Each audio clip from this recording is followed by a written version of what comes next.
নমস্কার, আমি ইন্দুমতি পরিবারের একটি নতুন ভিডিওতে আপনাদের সবাইকে জানাই স্বাগত।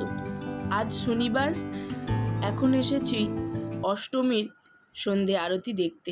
আপনারা তো আগের ভিডিওতে দেখেইছেন যে অষ্টমীর সকালে এসেছিলাম মায়ের কাছে পুষ্পাঞ্জলি দিতে, আর এখন এসেছি সন্ধেবেলার সন্ধে আরতি দেখতে।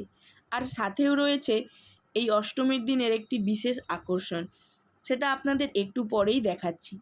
এখন পুরোহিত মশাই বিভিন্ন রকমের উপকরণ দিয়ে মায়ের আরতি করছেন। এখানের প্রত্যেকটা মানুষ চেষ্টা করেন এই অষ্টমীর সন্ধেবেলায় মায়ের সামনে এসে দুদণ্ড বসতে। মায়ের সামনে এসে বসলে এই পরিবেশে মনের সমস্ত দুঃখ যেন এক নিমিষে কোথাও উধাও হয়ে যায়। এই কাসরের আওয়াজ, সাথে ঘণ্টা, শাঁখ, একটা অন্যরকম পরিবেশ।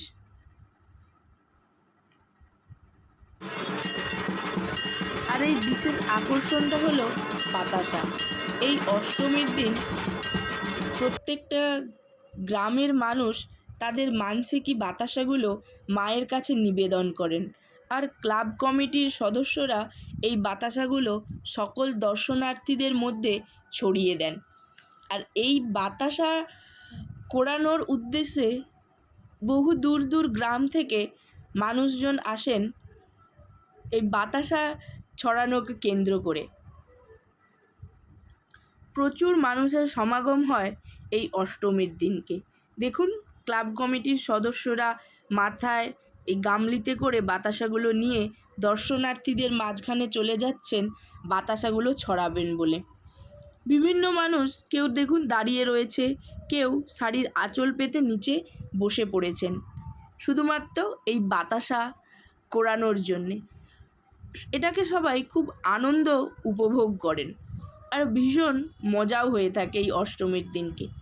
আর ওদিকে শুরু হচ্ছে বাংলা ব্যান্ডের প্রস্তুতি। আজ বাতাসা ছড়ানোর পরেই রয়েছে মাধুকরী বাংলা ব্যান্ডের অনুষ্ঠান। বাতাসা ছড়ানো প্রায় শেষের দিকে, আর আমরাও চলে যাব বাড়ি। আপনারাও ভিডিওটি দেখতে থাকুন। ভিডিওটি দেখে ভালো লাগলে লাইক, শেয়ার ও সাবস্ক্রাইব করে দেবেন। দেখা হবে খুব শিগগির পরের একটি নতুন ভিডিওতে। ধন্যবাদ।